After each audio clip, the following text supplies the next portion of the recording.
আপনার ক্যান্সার যতই জটিল হোক, আশা এখনও রয়েছে। ডক্টর সারোয়ার স্যারের এমন রোগী সুস্থ হয়েছেন যাদের জন্য সকল চিকিৎসা ব্যর্থ হয়েছিল। সুতরাং এখনই ব্যবস্থা নিন। বেশি টাকা খরচ নয়।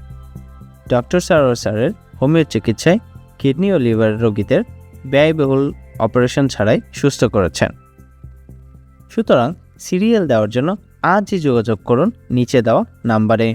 ডক্টর সারোয়ার স্যার রোগী দেখেন শনিবার থেকে সোমবার ঢাকা পল্টন এবং মঙ্গলবার থেকে বৃহস্পতিবার হবিগঞ্জ, সকাল 10টা থেকে সন্ধ্যা 6টা পর্যন্ত। সুতরাং ক্যান্সার হলে অ্যান্সার নেই, এই কথার ভিত্তি নেই। সবাই ভালো থাকবেন। আল্লাহ হাফেজ।